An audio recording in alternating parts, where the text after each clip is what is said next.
This story is titled, No One Wants You Here. My brother said. My parents nodded in agreement. I just picked my stuff and left. But 2 months later, they are begging me because they are losing the house. Hey everyone, before we jump into today's video, I need your help. We've noticed the channel is losing some traction, and subscribing is one of the best ways you can support us.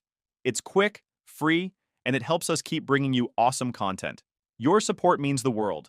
Let's keep this channel growing together. Thanks so much. Now let's start the video.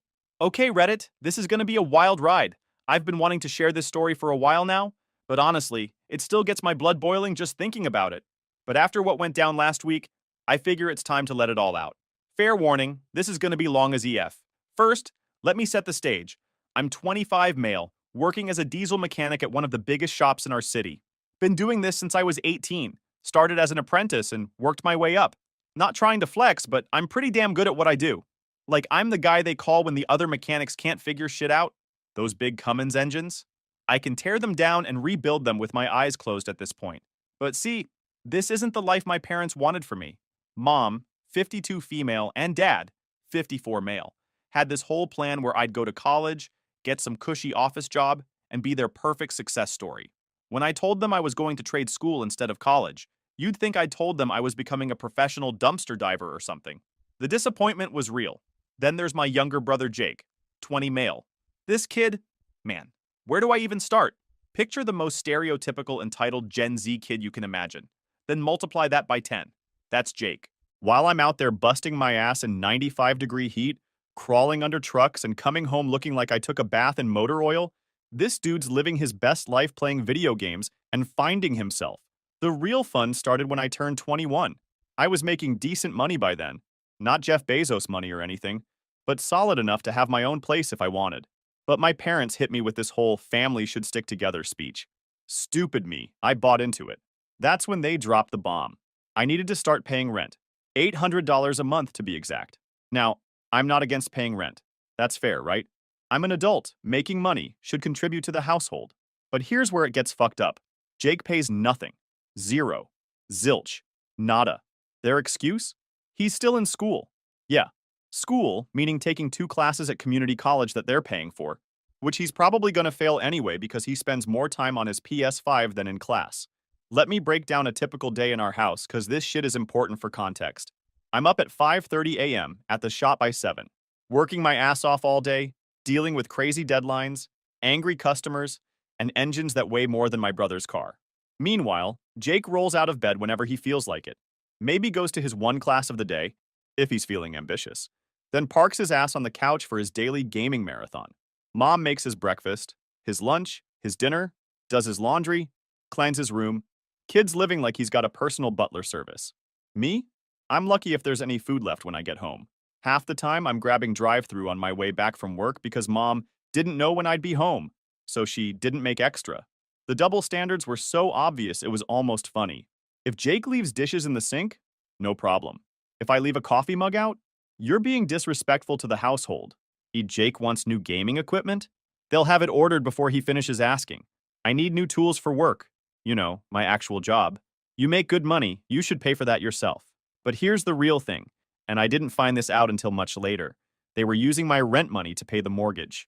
Not like contributing to it, straight up using my $800 to make the whole damn payment. So basically, I was paying for the roof over all our heads while being treated like some unwanted house guest. I tried talking to them about it. Multiple times. Every conversation went the same way. Me. Don't you think it's unfair that I'm paying rent while Jake lives here free? Mom. He's focusing on his education. Me. He's barely passing his classes. Dad. Don't be jealous of your brother. When you were his age? Me. When I was his age, I was already working full-time. Mom. Everyone's path is different. Dad.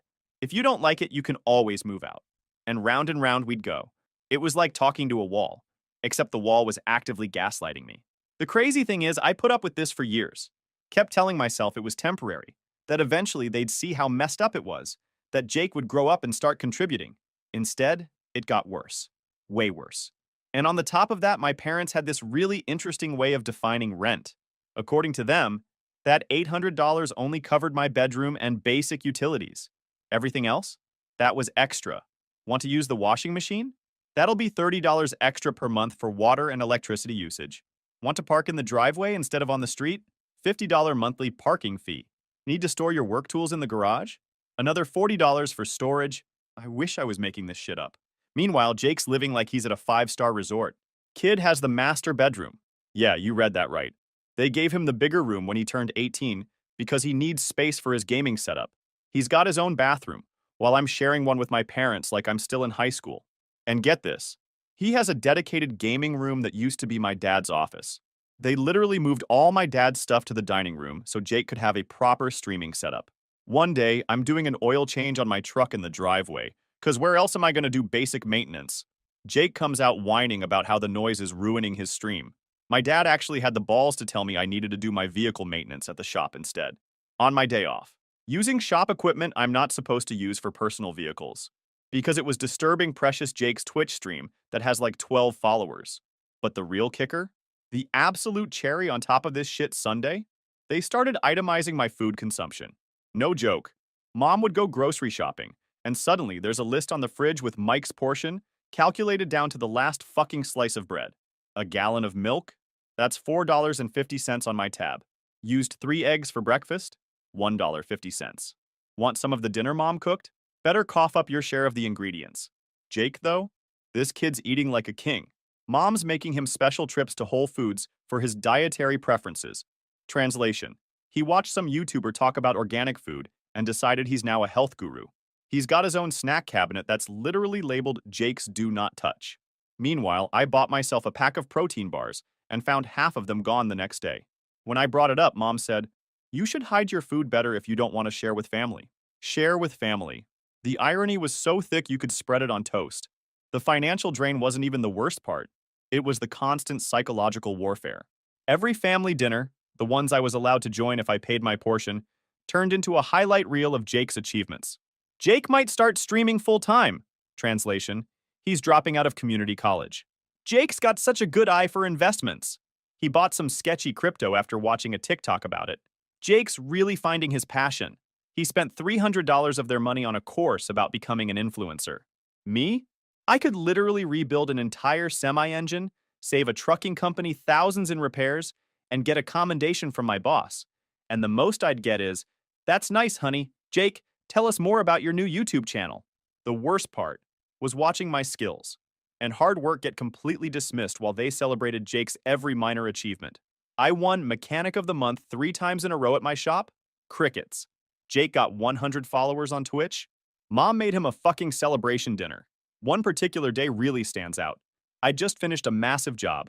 We're talking 16-hour day, complex transmission rebuild on a $200,000 truck that needed to be back on the road ASAP. Customer was so happy with my work, they sent a thank you letter to my boss and gave me a $500 tip. I came home actually excited to share some good news for once. Walk in the door, and the house is in full celebration mode. Balloons, cake, the whole 9 yards. My first thought was maybe they'd finally noticed my hard work. Nope. Jake had just hit 1,000 subscribers on YouTube. Mom had invited his streaming friends over, ordered catering, with my rent money probably, and Dad even bought him a new microphone as a "congratulations on your success" gift. When I tried to share my news, Mom literally patted me on the head like a dog and said, "That's great, honey. Oh, could you transfer your rent early this month? We need to upgrade Jake's internet for better stream quality." I wish I could say this was the worst it got, but nah. This was just the warm-up. The real shit show happened about 3 months ago. For context, I'd just dropped about $8,000 on a new professional tool set. If you're not in the industry, that might sound insane, but any mechanic will tell you that good tools are your lifeblood. We're talking snap-on everything. Ratchets, sockets, diagnostic equipment, the works. Had to finance part of it, but it was worth it because these tools were literally my future. I kept most of my tools at the shop, but I had this one toolbox at home for side jobs and personal projects. Nothing crazy expensive, but still probably worth around $2,000. Had it organized perfectly. Every tool in its place, everything labeled. Yeah, I'm that guy. Even had some specialized diagnostic equipment I'd saved up for. This particular day, I'd pulled a double shift because we had a fleet of trucks that needed to be ready by morning. I'm talking 16 hours of nonstop work. My hands were shaking. I'd drunk enough coffee to kill a horse, and all I wanted was to shower and pass out. Pull up to the house around 11 p.m. and I see lights on in the garage. Weird, since my parents' cars were gone. But whatever, I'm too tired to care. I just want my bed. Walk into the garage and my fucking heart stops. My toolbox is on its side, tools everywhere. And there's Jake and his dipshit friends, clearly drunk, using my pro diagnostic scanner as a fucking doorstop for their beer pong setup. You know that moment in movies where everything goes quiet and the camera zooms in on the main character's face? That was me. I literally couldn't process what I was seeing at first. These drunk idiots had turned my garage into their personal party zone, and my tools, my livelihood, were their party props. Yo, Mike, Jake slurs, like this is totally normal. We needed space for the table. Hope you don't mind, bro. Mind? Mind? My $1,200 diagnostic scanner is holding open the garage door. My socket sets are scattered across the floor like fucking confetti. And my toolbox, my perfectly organized toolbox, looks like it got hit by a tornado. I lost it. Not like throwing punches lost it, though believe me, I wanted to. But that cold, deadly calm kind of anger, where your voice gets real quiet. What the fuck did you do? Jake, this absolute waste of DNA, just shrugs. Chill out, man, they're just tools. We'll put them back later. Just tools. I walk over to my scanner, and sure enough, the screen's cracked. That's $1,000 right there, minimum. Start checking my other tools. Sockets missing, ratchets damaged, precision instruments just gone. And these drunk idiots are still trying to play beer pong around me like nothing's wrong. That's when one of Jake's friends, some douchebag in a Supreme hoodie, stumbles and spills beer all over my electrical testing equipment. Probably another $500 down the drain. I grab Jake by his shirt. Not my proudest moment, but fuck it. Do you have any idea how much this stuff costs? He pushes my hand away, getting aggressive now. Get off me. Dad will buy you new ones if they're so precious. Stop being such a bitch about it. Dad will buy me new ones. Dad will buy me new ones. I start taking pictures of everything. The damage, the beer cans, the whole scene. Jake's starting to look nervous now. What are you doing? Documenting everything before I call the cops. That sobers him up real quick. You wouldn't dare. We're family. And that's when my parents walk in. Perfect timing, right? Mom takes one look at the scene and starts yelling at me for grabbing Jake. Dad's right behind her, already running his mouth about how I'm overreacting. They're just having some fun, Dad says, like I'm the asshole here. You can't expect them to not use the garage just because you keep your stuff in here. I show them the broken scanner. Mom's response? Well, maybe if you paid more rent, you could have a proper storage space for your things. That was it. That was the moment something in me just broke. Or maybe it finally got fixed. I don't know. I looked at them. Really looked at them. My mom fussing over Jake like he's the victim. Jake smirking behind them because he knows he's untouchable. You're right, I said, real quiet. I should get proper storage for my things. Went upstairs, grabbed my laptop, and started making calls. That night, after everyone went to bed, Jake passed out on the couch, of course. I sat in my room and did something I should have done years ago. I made a spreadsheet. Yeah, I know, super exciting, right? But trust me, this spreadsheet became my weapon of mass destruction. I documented everything. Every single penny I'd paid them over the past 4 years. $800 monthly rent equals $38,400. Utility fees equals $4,800. Parking fees equals $2,400. Storage fees equals $1,920. Food. Contributions equals roughly $7,200. Various household expenses they made me cover, $5,000 plus grand total, almost $60,000. $60,000. That's not even counting all the tools Jake and his friends destroyed.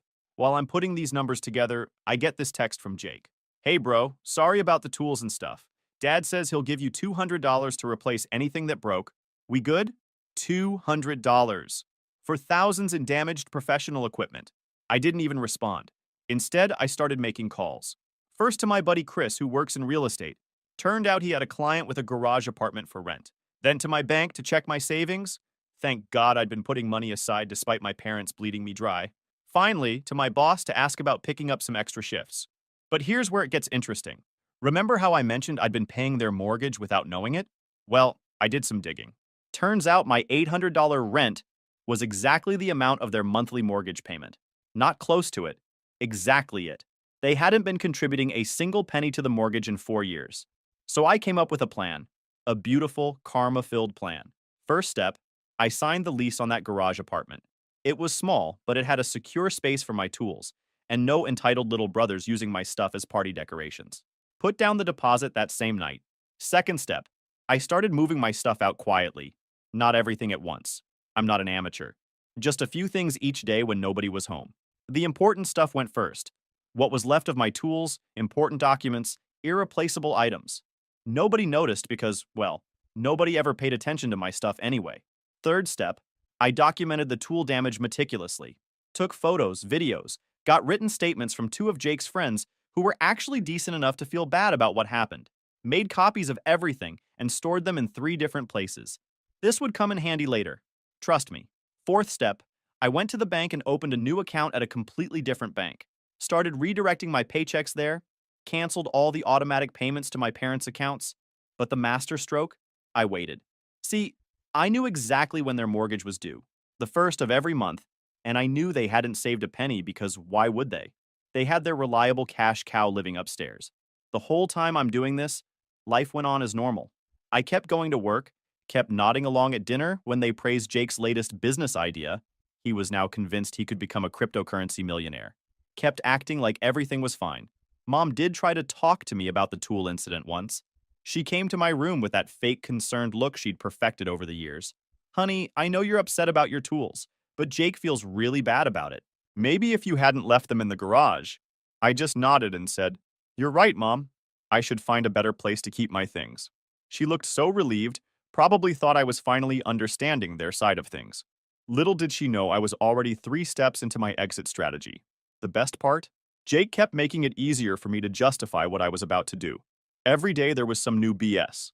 He borrowed my car without asking, came back with an empty tank. He had his friends over again. He even had the balls to ask me to co-sign for a loan so he could invest in his streaming career. Meanwhile, I'm watching my parents enable everything. Dad bought him a new gaming chair because his back was hurting from streaming too long. Mom was now doing his laundry and folding it and putting it away because he was too busy with content creation.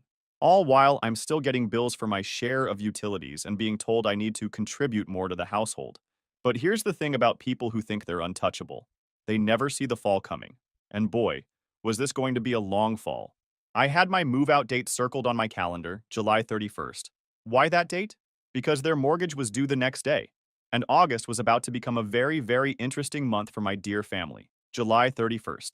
I'd taken the day off work, first time in months, and made sure to wake up early, like 5 a.m. early. Why? Because I wanted to be gone before they could try to stop me or guilt trip me into staying. I'd seen enough Reddit stories to know how these things usually go down. My new place was already set up. I'd been secretly moving stuff over for weeks. All that was left was my bed, my work clothes, and a few boxes of random stuff. I'd rented a small U-Haul the night before and parked it around the corner where they couldn't see it. The best part? I'd scheduled my move for the exact day I knew would hurt them the most. See, their mortgage was due on the 1st, and I knew for a fact they didn't have the money. How? Because I'd accidentally seen my mom's online banking screen when she was asking me to loan her money for Jake's new streaming microphone last week. Their account had less than $1,000 in it. The plan was simple. Get my stuff out, leave my key, and ghost them until the inevitable meltdown. But you know what they say about best laid plans. I'm quietly carrying out my last box when Jake stumbles out of his room. My brother, ladies and gentlemen, finally awake before noon, only because he'd been up all night streaming. He looks at me, looks at the box, and his hungover brain takes a full minute to process what he's seeing. The fuck are you doing? I just kept walking. Didn't even look at him. That's when he noticed my nearly empty room through the open door. Mom! Dad! Mike's trying to leave. Here we go. I heard the thundering footsteps as my parents rushed upstairs. My dad, still in his bathrobe, face getting red already. Mom right behind him, already starting with the waterworks. What is the meaning of this? Dad's using his authority voice, the same one that used to scare me when I was a kid. Not anymore. I set down my box calmly. I'm moving out. Like hell you are. You can't just leave. What about your responsibilities to this family? I pulled out my phone, opened my spreadsheet. You mean these responsibilities? Started reading out the numbers. Every payment, every fee, every dollar they'd squeezed out of me while letting Jake live like a prince. Mom's face went from fake tears to real panic as the numbers kept going. That's $60,000 over 4 years, I finished. Oh, and here's the best part. I know that's been going to the mortgage that's due tomorrow. Dad's face went from red to white so fast I thought he might pass out. Mom grabbed the wall for support. Jake just stood there, mouth open like a fish. You can't do this to us, Mom whispered. Actually, I can. And I am. But wait, there's more. I pulled out a manila envelope. This is all the documentation of the tools Jake and his friends destroyed. About $3,500 worth of professional equipment. I'll be filing a small claims court case next week unless I'm reimbursed in full. Jake started sputtering. But you're my brother. You can't sue me. Watch me. Dad tried to step in front of the door. You're not leaving until we sort this out. I'm 6 feet 2 inches and work with heavy machinery all day. Dad's 5'10" and hasn't seen a gym since the 90s. I just looked at him until he moved. The rent you've been charging me? That's more than my new place costs. The utility fees? Bullshit made up to fund Jake's lifestyle. The storage fees for my tools? Look how well that turned out. I picked up my box again. I've got all the documentation, all the payments, all the texts where you demanded money, every receipt, every bank statement. If you try to cause problems, it all goes to a lawyer. Mom was full on crying now. Please, the mortgage. We don't have. Not my problem anymore. Maybe Jake can start paying rent. Oh, wait. That would require him to actually have a job. Jake lunged at me. I sidestepped and he crashed into the wall. Real tough guy when he's not surrounded by his drinking buddies. By the way, I added, heading down the stairs, I've already changed my direct deposit information at work and closed our joint account. Good luck with the mortgage tomorrow. I heard Mom collapse onto the floor, sobbing. Dad was yelling something about family duty and responsibilities. Jake was still threatening me, but now, from a safe distance. I loaded my last box, got in the U-Haul, and drove to my new place. Total silence from them for about 6 hours. Then the texts started. Oh boy, did they start. Let me paint you a picture of how that first day went down. Hour by hour, I watched their messages evolve from anger to panic to straight-up desperation. It was like watching the 5 stages of grief, except nobody died, just their financial stability. First wave came from Dad. All righteous anger. 8:15 a.m. Get back here right now. 8:20 a.m. You're making a huge mistake. 8:45 a.m. No son of mine acts this way. 9 a.m. Answer your phone. Jake showing his usual maturity. 12:15 p.m. Dead when I find a. 12:20 p.m. Hoper happy breaking up the family. I didn't respond to any of them. Just kept screenshots of everything for my records. But around 3 p.m. that's when reality started hitting them. The mortgage payment was due the next day, and they finally checked their bank account. Even Jake started realizing things were serious. 7 p.m. Come on, man, don't do this. 7:30 m. I'll pay you back for the tools. 8 p.m. Mom and Dad are freaking out. 8:30 p.m. This isn't funny anymore. I spent that evening in my new apartment, enjoying the peace and quiet, watching their messages roll in while eating takeout on my couch that nobody else had the right to use. The next day, August 1st, was when shit really hit the fan. See, not only did they miss the mortgage payment, but that was just the beginning. Remember all those subscriptions and services they'd been paying for with my rent money? Jake's premium internet for streaming, his gaming subscriptions, Mom's fancy gym membership, Dad's golf club dues, their Netflix, Hulu, Disney Plus, and whatever else, all of it started bouncing. Their cards got declined everywhere. Jake's Twitch stream went down mid-game because they couldn't pay the internet bill. You should have seen his chat explode. All 15 viewers very confused. Then the real panic set in. Mom called me crying about how the mortgage company was sending notices. Dad left voicemails about fixing this as a family. Jake's messages got increasingly desperate as his streaming setup started falling apart piece by piece. But here's the best part. They started turning on each other. Through my cousin, the only family member I still talk to, I heard about the epic fights. Dad blaming Mom for not saving money. Mom blaming Dad for spoiling Jake. Jake blaming them for not having a backup plan. Everyone blaming me for being selfish. The cherry on top? Jake had to get a real job. Like an actual job at the local Walmart. Day one, he had to help carry groceries to cars in the summer heat. Posted on his Instagram about how hard manual labor is. I nearly pulled a muscle trying not to comment, "Welcome to the real world." By the end of the first week, they'd tried everything. Dad came to my workplace, security escorted him out. Mom tried to guilt my boss into giving her my new address. He laughed and said no. Jake's friends messaged me offering to pay for the tools. Too little, too late. They even sent our old pastor to talk some sense into me. But the real karma? That was just getting started. Because what they didn't know was that missing one mortgage payment was about to trigger a domino effect that would change their lives forever. Their comfortable little world where Jake was king and I was the ATM? That was about to come crashing down hard. See, my parents had been living way beyond their means for years, using my rent money to maintain their lifestyle and fund Jake's dreams of internet stardom. Without my monthly $800, their entire budget went up in flames. First, the mortgage company started calling, then the credit card companies, then the utilities. Turns out they'd been paying everything on a razor-thin margin, and one missed payment was all it took to send everything tumbling down. But let me break down how it all played out, because each family member's reaction was priceless. Let's start with Jake. My precious brother's journey from future Twitch star to reality was a thing of beauty. Week 1 at Walmart, he got written up for being on his phone during shifts. Week 2, he had a meltdown because a customer disrespected him by asking him to help load groceries in the rain. By week 3, he was begging his streaming followers for donations. He made $2.47. The internet getting cut off was the final nail in his influencer career coffin. His last stream was him literally crying about how unfair life is while the video quality kept dropping until it finally went black. His 12 viewers were very supportive though. They spammed F in the chat. Mom's breakdown was more gradual. First, she had to cancel her fancy gym membership, then her weekly hair appointments, then her essential spa treatments. She tried getting a job for the first time in 15 years. Turns out, professional enabler isn't an in-demand skill on LinkedIn. She ended up working at the same Walmart as Jake. Different shift. The irony of them both wearing those blue vests after years of looking down on retail workers? Chef's kiss. Dad's ego took the biggest hit. He'd always played the role of successful provider, even though I was the one actually providing. When he had to sell his golf clubs to make a partial mortgage payment, something in him just broke. His country club buddies stopped inviting him to their weekly games. Turns out friendship only goes as far as your wallet in those circles. Last week, they finally had to put the house up for sale. They're moving into a 2-bedroom apartment next month, all 3 of them. Jake's furious because he has to share a room with Dad. Mom's devastated because the apartment doesn't have a proper entertaining space for her book club that she can't afford to buy books for anyway. The real cherry on top? I got promoted at work. Lead mechanic position, significant pay raise, company truck.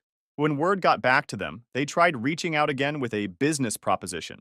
Apparently, they wanted to invest in my success by moving in with me so we could pool our resources as a family. I replied with a screenshot of their mortgage statements showing how they'd exploited me for years and told them to lose my number. So here I am, sitting in my paid-for apartment, all my bills up to date, my tools safely stored in my own garage, watching my family learn some very expensive lessons about consequences. Jake's still at Walmart, now in a 3-month competition with Mom for Employee of the Month. Neither has won yet. Dad's delivering pizzas at night, and I'm getting ready to take a 2-week vacation with the money I've saved since stopping my family contributions. Life's funny sometimes. For years, they treated me like an ATM, a servant, a backup plan. Now they're learning the hard way that you can't treat people like garbage and expect them to keep funding your lifestyle. To everyone who followed this saga, thanks for the support. Edit. Since people are asking about the tools, yes, I did file in small claims court. Hearings next month. I have all the documentation, photos, and even statements from Jake's friends. Should be interesting. Edit 2. Holy shit. This really blew up. Thanks for all the awards. And no, I won't help them get back on their feet. They can walk on their own for once. Final update? Just heard from my cousin. They're having a family meeting to discuss pooling resources to survive in the apartment. Apparently, they're expecting Jake to contribute 1/3 of the rent.